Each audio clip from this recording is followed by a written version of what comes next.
ಸಚಿವ ಸಂಪುಟ ವಿಸ್ತರಣೆಯತ್ತ ಕಾಂಗ್ರೆಸ್ ಶಾಸಕರ ಚಿತ್ತ ಅನ್ನುವಂಥ ಮಾತು ಕೇಳಿ ಬರ್ತಾ ಇದೆ. ಮಂತ್ರಿಗಿರಿಗಾಗಿ 50ಕ್ಕೂ ಹೆಚ್ಚು ಶಾಸಕರು ಭರ್ಜರಿ ಕಸರತ್ತನ್ನ ನಡೆಸ್ತಾ ಇದ್ದಾರೆ.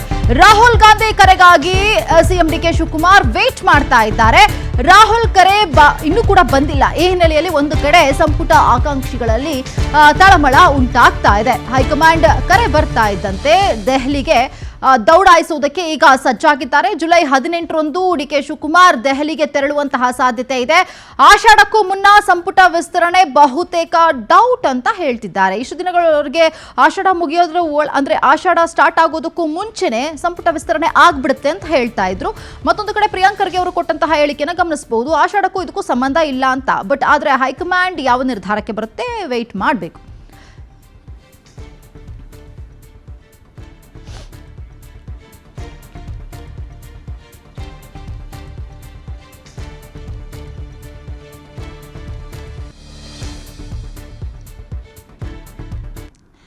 ನೋಡಿ, ಈಗ ಸಾಕಷ್ಟು ಕುತೂಹಲಕ್ಕೆ ಕಾರಣ ಆಗಿರುವಂಥದ್ದು ಯಾರಿಗೆ ಸಿಗಲಿದೆ ಮಂತ್ರಿಗಿರಿ ಅನ್ನುವಂಥದ್ದು. ಒಂದು ಕಡೆ ಸಿಎಂ ಡಿಕೆ ಶಿವಕುಮಾರ್ಗೆ ಹೈಕಮಾಂಡ್ ಬುಲಾವ್ ಕೊಟ್ಟಿದೆ. ಸೊ ಯಾರಿಗೆ ಸಿಗಬಹುದು ಮಂತ್ರಿಗಿರಿ ಅನ್ನುವಂಥದ್ದು. ಒಂದು ಕಡೆ ಸಂಪುಟ ವಿಸ್ತರಣೆ ಕುರಿತಂತೆ ಮಾತುಕತೆಗೆ ಕರೆಯುವಂತಹ ಸಾಧ್ಯತೆ ದಟ್ಟವಾಗಿ ಕಂಡು ಬರ್ತಾ ಇದೆ. ಹಾಗಾಗಿ ವೆಯ್ಟ್ ಕೂಡ ಮಾಡ್ತಿದ್ದಾರೆ. ಇನ್ನು ಹೊಸಬರಿಗೆ ಹೆಚ್ಚಿನ ಅವಕಾಶವನ್ನ ಸಿಗುವಂತಹ ಸಾಧ್ಯತೆಗಳು ಕೂಡ ಇದೆ ಅಂತ ಹೇಳ್ತಿದ್ದಾರೆ. ನೋಡಿ, 20 ಸ್ಥಾನಗಳ ಪೈಕಿ ಸುಮಾರು 19 ಸ್ಥಾನ ತುಂಬುವಂತಹ ಸಾಧ್ಯತೆ. ಆದ್ರೆ ಎಷ್ಟು ಜನ ಪೈಪೋಟಿ ಇದ್ದಾರೆ ಅನ್ನೋದನ್ನ ಕೂಡ ಗಮನಿಸ್ತಾ ಇದ್ದೀವಿ.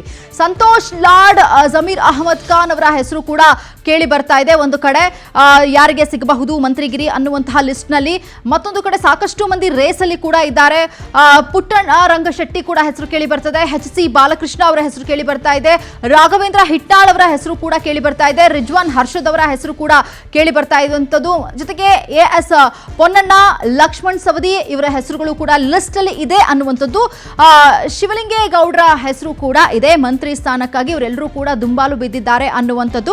ಮತ್ತೊಂದು ಕಡೆ ಈ ಎಲ್ಲ ಡೆವಲಪ್ಮೆಂಟ್ಗಳನ್ನ ಗಮನಿಸ್ತಾ ಹೋಗೋದಾದ್ರೆ ಈ ಒಂದು ಯಾವ ರೀತಿಯಾಗಿ ಡೆವಲಪ್ಮೆಂಟ್ ಆಗಬಹುದು, ಯಾವಾಗ ಬುಲಾವ್ ಬರಬಹುದು ಅನ್ನುವಂತಹ ಕುತೂಹಲ ಎಲ್ಲರಲ್ಲೂ ಕೂಡ ಕಾಣ್ತಾ ಇದೆ.